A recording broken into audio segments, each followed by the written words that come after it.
Edward, Ada Puan. Sailesh, Ada Puan. Ahmad Akmal Shah, Ada Puan. Khairul Adib, Britney, Ada Puan. Haziq, Haziq Irsyad. Ada ni, Haziq Irsyad ada kan? Lim, Ada Puan. Zainal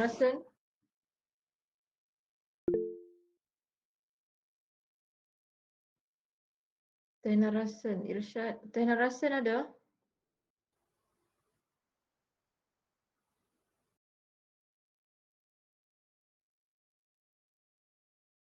Kenapa pula ni Zainal Rasan ni tak datang ni? Tak masuk kelas ni? Ke dia share laptop sama siapa-siapa? Dia satu bilik dengan siapa? Zainal Rasan? Dia dengan kelas lain ni. Oh, ya Sebilik. ke? Sailesh, minta tolong WhatsApp dia kalau dia tak hadir 2 jam ni, dia tak layak untuk dapat ni dah. Untuk Okay, dapat apa ni? Markah dah. Tengok ni dia dah 71% ni. Nak ikutkan memang dah kurang daripada 80% ni. Dia dah dapat surat tunjuk sebab dah. Minta tolong Sailesh, suruh dia masuk sekarang. Okey? Okay, Miss.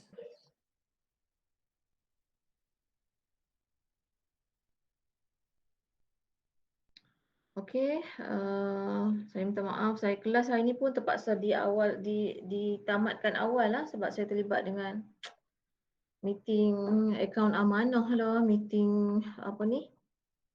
Apa konvo lah, macam-macam lah. Okay? Right. So hari ni kita akan sentuh topik yang ke-6. Okey, topik yang ke-6. Mana dia? Right, topik yang ke-6 di bawah tajuk Perlembagaan Malaysia. Perlembagaan Persekutuan sebagai tapak integrasi dan wahana peradaban. Okey. Slide saya tu nampak macam banyak. Okey, nampak macam banyak tapi sebenarnya dia tambahan. Okey, tambahan. Kalau tengok dalam buku ni sikit saja. Siapa dah masuk tu?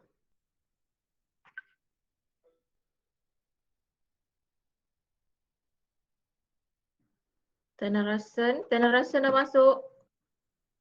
Ya, Puan. You tidur ke? Ha? Tidur ke? Masih kira bangun. Ha? Tidur, Puan. Bangun. Dah pukul 9 Sudah dah bangun, suruh tidur. Sudah bangun.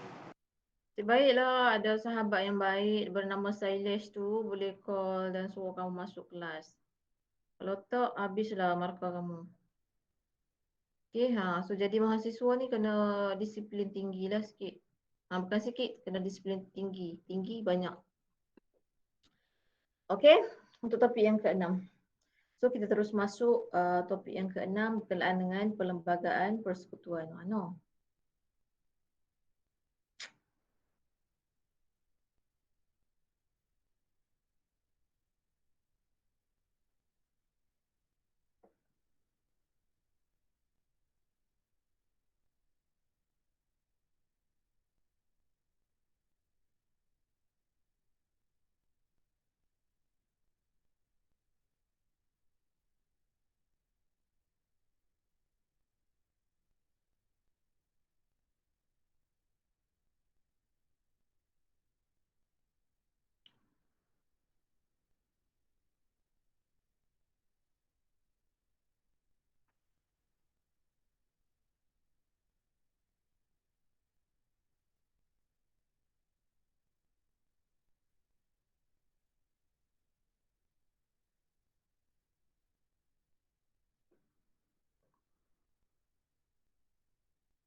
Okey, tengok yang ni lah, yang apa? Sorry. Tengok yang PowerPoint ya. Okey, PDF tak nak keluar pula. Tak tahu masalah apa. Okey. So, saya nak explain dulu apa berkenaan dengan Perlembagaan Malaysia. Okey, Perlembagaan Malaysia. Sejarah. Okey, sejarah penggubalan Perlembagaan Malaysia. Okey, bila sebut sejarah penggubalan Perlembagaan Malaysia, okey. Sejarahnya bermula daripada mana? Okey, setelah Malayan Union telah menjejak ataupun mengganas, saya sebut istilah mengganas lah, mengganas di tanah Melayu, yang mana tercetusnya Malayan Union ni, okey, dia buang semua pemerintah-pemerintah tanah Melayu dan mengangkat pemimpin-pemimpin dalam kalangan puak-puak Inggeris sahaja. Okey, jadi pada ketika itu kesatuan dalam kalangan rakyat tanah Melayu ni begitu kuatlah, okey, begitu padulah untuk menentang Malayan Union ni. Sehinggalah pilihan raya pada tahun 1955, okey, yang mana Parti Perikatan menang, okey, menang pada pilihan raya tersebut. Apabila menang, okey, jadi pemimpin telah membuat persidangan, okey, membuat persidangan untuk untuk memohon persetujuan lah daripada pemimpin-pemimpin British yang lain, pemimpin-pemimpin Inggeris yang lain supaya untuk mengemukakan cadangan pelaksanaan ataupun penggubalan perlembagaan persekutuan ni lah. Okey.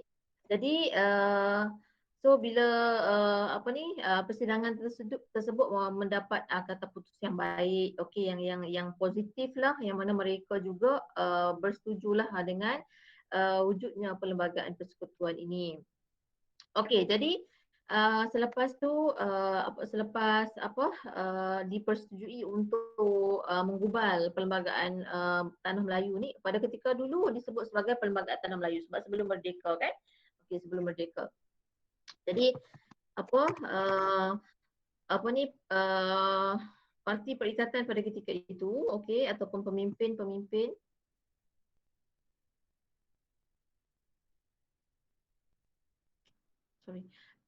pemimpin telah membawa cadangan ini ke London, okey, untuk bersidang lah. Okey. Dan antara yang terlibat, okey, pemimpin-pemimpin yang terlibat adalah siapa? Okey. Siapa yang terlibat dalam persidangan perlembagaan di London tu? Okey, antaranya Sir Ivor Jennings kan. Adik nak bercakap apakah? Siapa yang terlibat dalam persidangan perlembagaan persekutuan tu yang dilaksanakan di London tu? Siapa? Antaranya Tunku Abdul Rahman lagi? Dan persidangan tersebut dihadiri, okey, disertai oleh negara-negara luar juga, disebabkan untuk tidak berlaku diskriminasi ataupun berat sebelah lah. Kan, sebab kita ni pada tanah Melayu ni dijajah atau dipimpin oleh golongan British pada ketika tu. Jadi terpaksa ataupun persidangan tersebut terpaksa dihadiri oleh golongan-golongan ataupun dihadiri oleh pemimpin-pemimpin negara luar juga. Antaranya Sir Ivor Jennings tadilah yang saya sebutkan tadi daripada UK. Kan? So daripada London siapa dia? Daripada England. Wakil daripada England tahu siapa?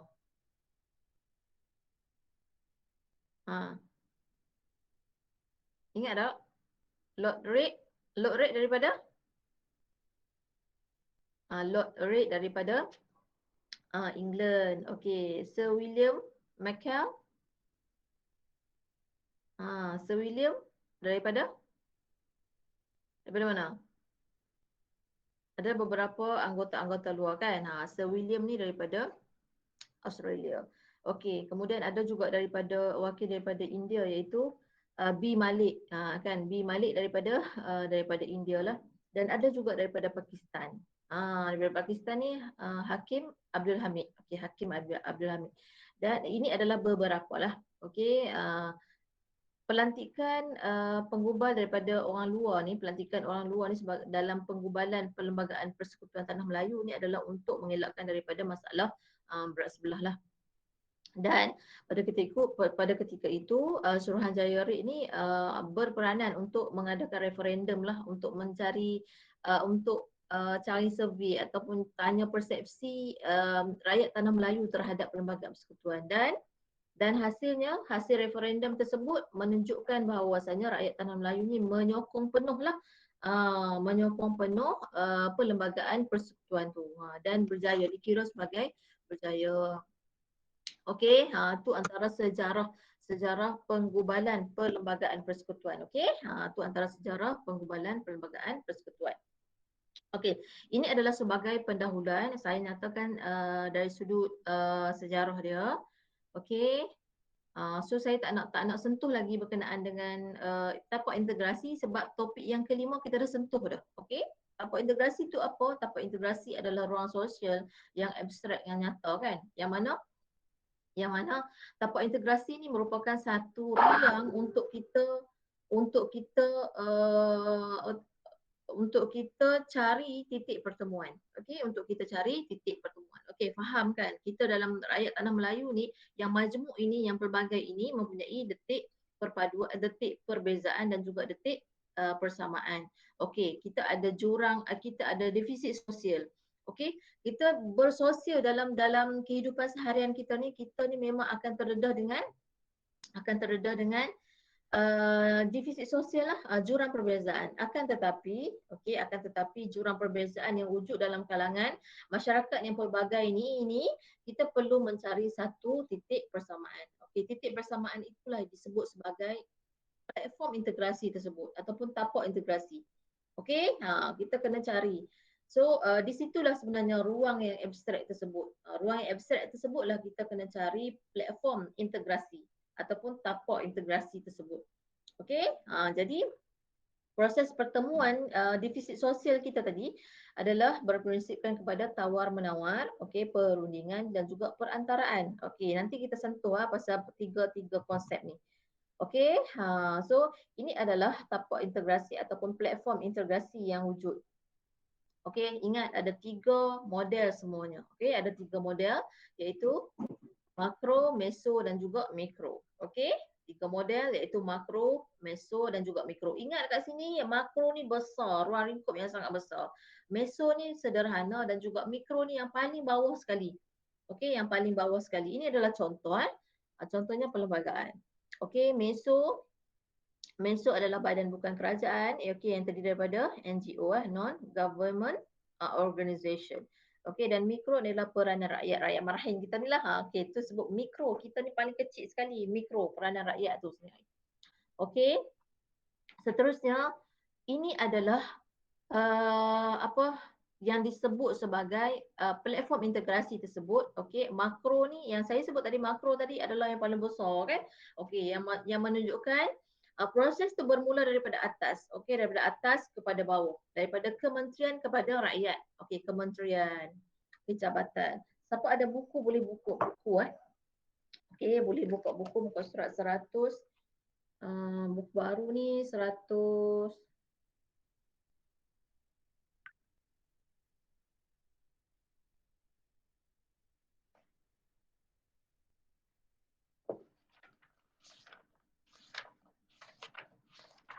Okey, 119. Okey, buku baru ni muka surat 119. Okey. Di sini menceritakan bagaimana platform integrasi yang disebutkan platform integrasi ni. Okey, makro tu adalah daripada atas ke bawah tadi saya sebut, daripada kementerian kepada rakyat tadi. So, jadi nampak dekat sini makro ni adalah lebih kepada peranan kerajaan. Okey, lebih kepada peranan kerajaan. Kalau tengok balik slide yang ke atas ni, dia lebih kepada perlembagaan, iaitu persekutuan lah. Persekutuan orang yang paling tinggi sekali di peringkat kementerian. Okey, maksud kata peranan kerajaan itulah. Okey, contohnya peranan perlembagaan persekutuan, yang mana perlembagaan persekutuan itulah sebenarnya garis panduan perlembagaan persekutuan itulah yang perlu diikuti oleh rakyat-rakyat di bawahnya. Okey. Contoh lain, kementerian-kementerian. Okey, sekarang ni kita nak fokus kepada perlembagaan persekutuan tu sebenarnya sebagai tapak integrasi dan juga wahana etika dan peradaban. Bila sebut etika dan peradaban ni kita tak boleh lari daripada konsep perpaduan. Okey, jadi jabatan ataupun kementerian yang paling tinggi yang paling hampir dengan perlembagaan persekutuan adalah Kementerian Perpaduan Negara lah. Okey, dan ada lagi kementerian-kementerian yang lain lah. Okey, contohnya Kementerian Keselamatan, Kementerian Pertahanan dan sebagainya. Semua kementerian tu adalah sebenarnya dalam masa yang sama ataupun berperanan juga untuk menjaga perpaduan. Okey, itu antara matlamat utamalah. Okey, kemudian selain daripada itu dari sudut pemerkasaan sekolah kebangsaan. Okey, semua saya baca ni dalam buku tau, mata saya melirik ni tengok buku right, pemerkasaan sekolah kebangsaan dan juga sekolah wawasan. Okey, ini memang dasar-dasar kerajaan yang selepas dasar ekonomi baru terlaksana tu, dasar-dasar yang lainnya semua terangkum di bawah dasar ekonomi baru itulah. Okey, kemudian program latihan khidmat negara, okey, rancangan Malaysia. Okey, rancangan Malaysia ni terdiri daripada rancangan jangka masa pendek dan juga rancangan jangka masa panjang lah. Okey, dalam tempoh 5 tahun dan juga rancangan dalam tempoh 10 tahun tu. Kemudian dasar wawasan 2020 dan juga CN50 kan, transformasi nasional tahun 50. Okey, yang tu jelas menunjukkan kat sini sebenarnya platform integrasi makro ni adalah peranan kerajaan tu sendiri yang berperanan untuk mewujudkan perpaduan dalam negara kita ni. Okey, seterusnya adalah meso. Okey, meso adalah daripada bawah kepada atas. Tadi kita tengok makro yang besar kepada bawah kan, yang atas kepada bawah. Maksud kata kelompok yang di atas kepada kelompok yang bawah. Sekarang ni meso adalah kelompok yang bawah kepada kelompok yang atas, iaitu peranan NGO lah. Salah.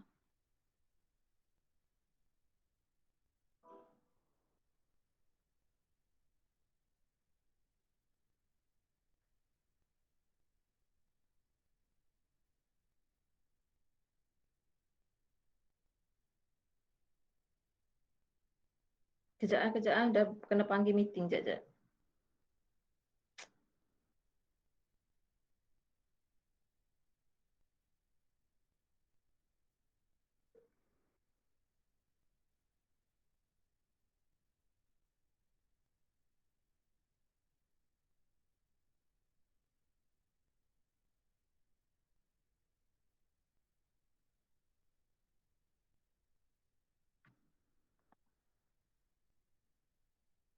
Okey. Jelas tak muka saya ni? Gelap. Okey ke? Okey. Alright, so kita sambung. Seterusnya adalah platform integrasi untuk meso. Okey, untuk meso iaitu daripada bawah kepada atas. Okey, ini lebih kepada peranan NGO. NGO ni siapa? NGO ni adalah rakyat biasa ni yang sebenarnya yang membentuk satu organisasi. Okey, yang membentuk satu persatuan. Okey, persatuan yang dibentuk itu ataupun yang dinamakan sebagai NGO itu adalah persatuan yang berdaftar dengan Suruhanjaya Pertubuhan Persatuan. Okey, Suruhanjaya Pertubuhan. So NGO ni adalah bertanggungjawab untuk menyokong ataupun untuk support kerajaan. Okey, contohnya dalam musim COVID ni kan. COVID ni kalau nak ikut kementerian sahaja, kementerian sangat banyaklah, sangat orang kata apa, dia punya bidang tugas dia tu sangat banyak. Okey, jadi peranan NGO ni untuk menyokong. Contohnya musim COVID ni, NGO ni menolong dari sudut apa, bagi bantuan kemasyarakatan lah. Contohnya dari sudut kewangan, dari sudut makanan. Okey, selain makanan apa, pakaian, kan, semua tu lah. Semua benda tu okey yang diambil alih oleh NGO. Contoh lain adalah Mercy. Contoh NGO Mercy. Mercy ni banyak bantu, NGO Mercy ni okey, banyak membantu bukan sahaja di dalam negara, malah di luar negara. Contohnya Mercy dah terbang ke Gaza, dah terbang ke Mesir, okey, yang memberi khidmat bantuan terutamanya dalam bantuan kesihatan. Okey, Mercy. Pernah dengar kan Mercy kan? MERCY, Mercy kan, Mercy Malaysia ni. Nah, itu adalah badan NGO. Okey, badan bukan kerajaan yang menyokong kerajaan. Okey, yang menyokong kerajaan, yang membantu kerajaan, yang membawa nama kerajaan ke luar negara. Okey, disebabkan oleh program kemasyarakatan dan juga program bantuan yang telah dilaksanakan. Itu adalah meso daripada bawah kepada atas. Okey, so kementerian tak terlibat sebenarnya dalam NGO ni, tapi kementerian hanya meluluskan sahaja. Okey, kementerian hanya meluluskan sahaja. Tu meso. Okey, tu peranan. So nampaklah peranan NGO kat situ. Dan last sekali adalah mikro, bermula daripada akar umbi, iaitu peranan rakyat. Okey, peranan rakyat ni sendiri. So peranan rakyat ni sebenarnya adalah berperanan untuk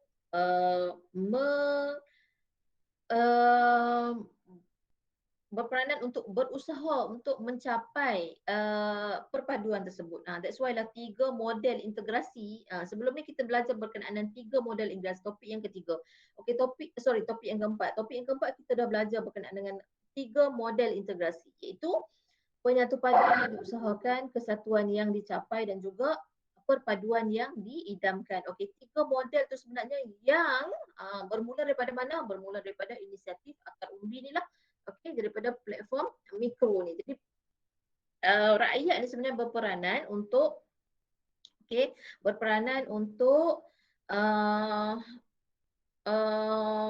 melaksanakan dalam berperanan untuk berusaha mencapai perpaduan tersebutlah. Contohnya dalam pelaksanaan rumah terbuka, buka bukulah ada dalam buku ni ya.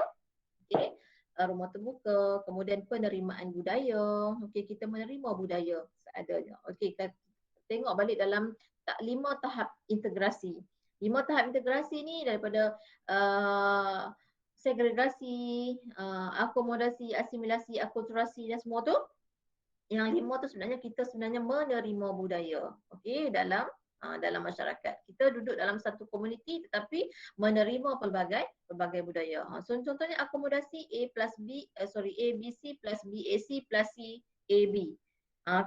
Tu antara formula yang menunjukkan bahawasanya pelbagai budaya ni boleh hidup dalam satu komuniti.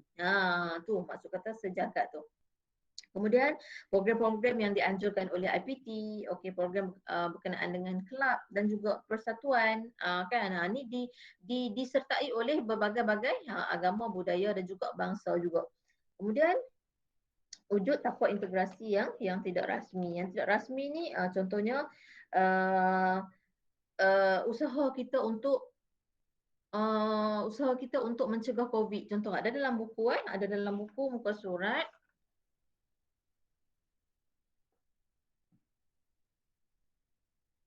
Muka surat 138. Buku baru ni, muka surat 138. Bila sebut tapak integrasi tidak rasmi ni, contohnya kita ni berusaha bersatu padu untuk mencegah wabak COVID-19 ni. So kita bersatu padu disebabkan oleh apa? Kita bersatu padu disebabkan oleh arahan-arahan yang telah dikeluarkan oleh kementerian, terutamanya Kementerian Kesihatan, MKN. MKN kata nak keluar rumah pakai pelitup muka. Nak pergi mana-mana pastikan ikut SOP, guna hand sanitizer dan sebagainya. Itu adalah arahan yang ditetapkan oleh MKN tu. Sebenarnya itu adalah tapak integrasi yang tidak rasmi. Yang kita kena ikut. So arahan tu tidak ada dalam perlembagaan persekutuan. Arahan pakai pelitup muka ni ada ke dalam perlembagaan persekutuan? Tak ada. Tetapi diarahkan. Diarahkan. Itu maksud kata tapak integrasi yang tidak rasmi tu macam itulah berlandaskan ataupun bergantung kepada situasi semasa. Jadi itu sebenarnya platform integrasi yang kita boleh nampak bermula daripada makro, meso dan juga mikro tersebut. Tiga platform integrasi ini sebenarnya memangkin kepada proses perpaduan rakyat di Malaysia sebenarnya. Kemudian kita akan terus masuk kepada ini slide yang ke berapa ni? Saya nak tengok ni. Okey, slide yang ke-6. Okey, ke-6, ke-7. Okey, ke-7, ke-8. Okey, 6, 7, 8 itu adalah slide tambahan yang nak menceritakan bahawasanya peranan rakyat ni sebenarnya yang berusaha untuk mewujudkan perpaduan tersebut. Okey, dan slide yang seterusnya adalah menunjukkan berkenaan dengan pengenalan perlembagaan persekutuan. Okey. Ingat kat sini saya nak okey, semalam dah buat kan? Dah buat, dah cari dah pun check berkenaan dengan 5 peruntukan perlembagaan Malaysia. So boleh explain kat saya? Bukan explain, boleh sebutkan, siapa boleh volunteer nak sebut 5 peruntukan utama perlembagaan Malaysia tu? Siapa nak volunteer? Cepat. 5 peruntukan perlembagaan persekutuan. Cepat. Siapa? Siapa nak volunteer ke nak kena sebut nama juga ni? Kita bagi Nazrul Fahmi lah. Nazrul Fahmi, sebutkan 5 peruntukan perlembagaan Malaysia. Dengar Pan. Dengar. First kali bahasa kan.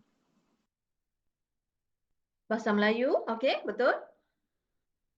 Lepas tu agama Islam. Lagi. Lepas tu kewarganegaraan.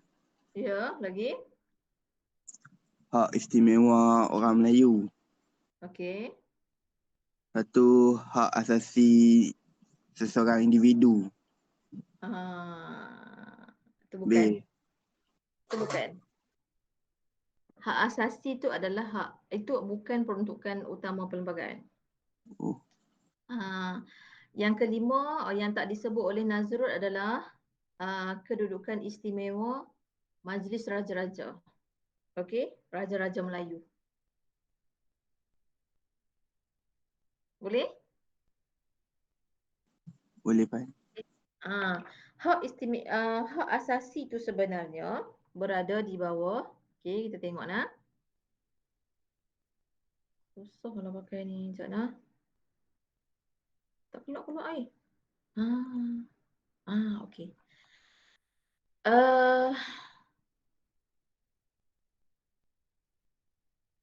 Saya pun tak tahu lah kenapa saya punya slide ni tak nak keluar ni, yang PDF ni.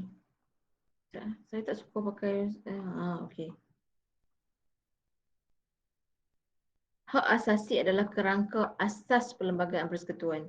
Okey, kerangka asas perlembagaan persekutuan. Okey, hak asasi ni, kebebasan asasi ni. Ni. Okey, itu adalah kerangka asas. Tapi kalau sebut berkenaan dengan peruntukan utama perlembagaan adalah hak keistimewaan Raja-Raja Melayu. Yang pertama adalah bahasa Melayu sebagai bahasa kebangsaan. Yang kedua adalah keistimewaan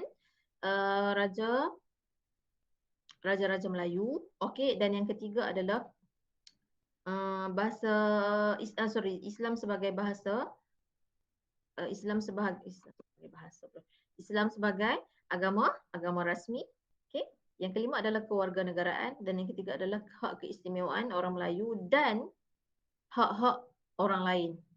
Okey, hak-hak kaum-kaum yang lain termasuklah hak-hak kaum di Sabah dan juga Sarawak. Okey, Islam sebagai agama rasmi dan dalam masa yang sama agama-agama yang lain boleh dilaksanakan. Okey, boleh diteruskanlah, boleh diadutilah.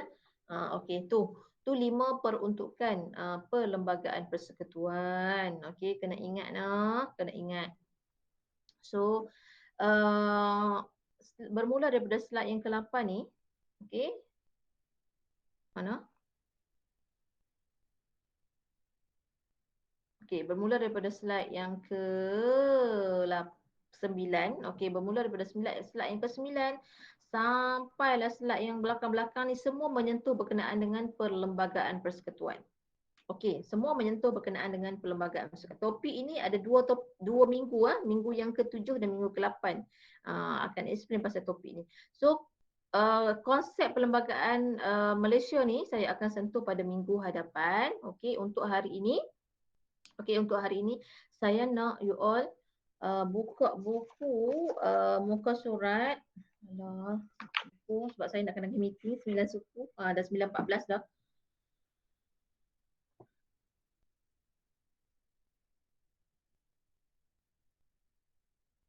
Okey, bermula daripada muka surat 132 sampai 133. Siapa yang ada buku lah. Okey, tapi yang tak ada buku pun kena buat juga. Yang tak ada buku pun kena buat juga. Sekejap, saya buka ni. Okey, tolong submit sesuatu.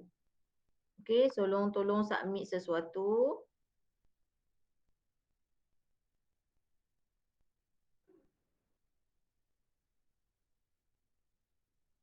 LMS. Sekejap ya.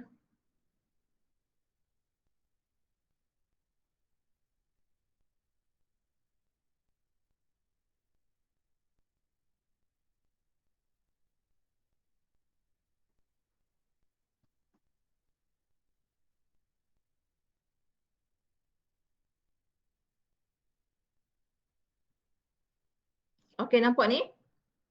Platform integrasi, nampak? Nampak. Okey, platform integrasi meso iaitu daripada aliran bawah kepada aliran yang atas. Okey, salah satu tapak integrasi ialah peranan NGO yang boleh dibahagikan pada 3 aspek. Pilih satu NGO dan nyatakan sejarah, objektif serta peranan yang dilaksanakan. Okey, ingat peranan NGO. NGO ni ada berada di bawah platform integrasi meso. Okey, peranan NGO ni adalah berada di bawah platform integrasi meso. Jadi NGO ni sebenarnya melaksanakan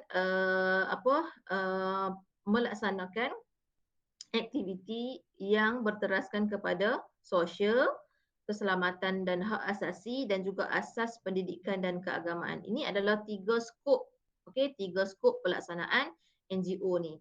So NGO mereka ni berkisar dengan aspek sosial, berkisar dengan keselamatan dan hak asasi dan juga berkisar dengan pendidikan dan keagamaan.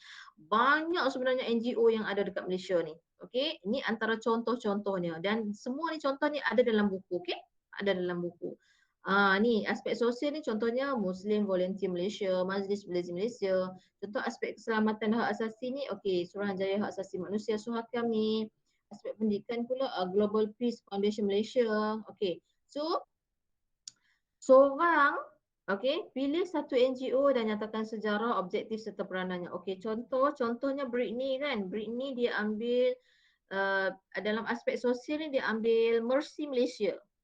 Okey, so Britney kena explain berkenaan dengan sejarah, objektif dan juga peranan dia.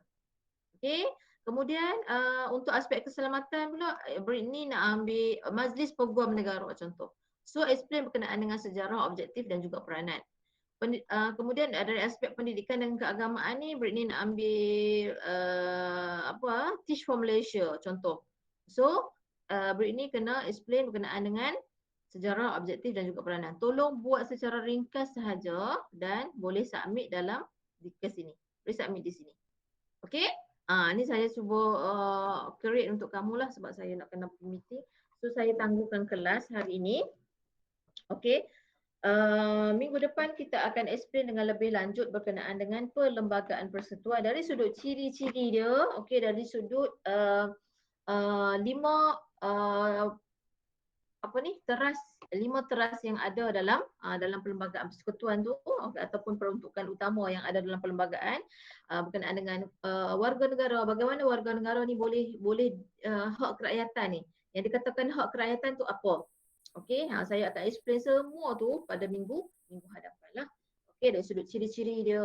Okey, kemudian dari sudut pindaan perlembagaan, boleh dipindah ataupun tidak. Okey, siapa yang layak untuk memindah? Okey, siapa ahli-ahli yang berkuat yang dilantik ataupun siapa ahli mesyuarat, siapa yang nak membina orang undang-undang dan semua tu saya akan sentuh pada minggu hadapan. Okey, minggu hadapan adalah topik yang ke-6 juga.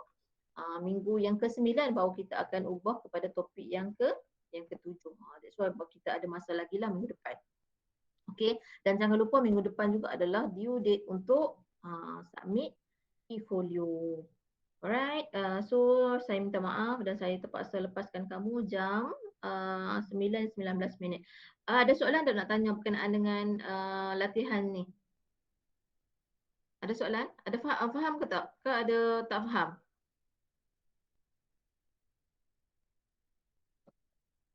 Faham lah?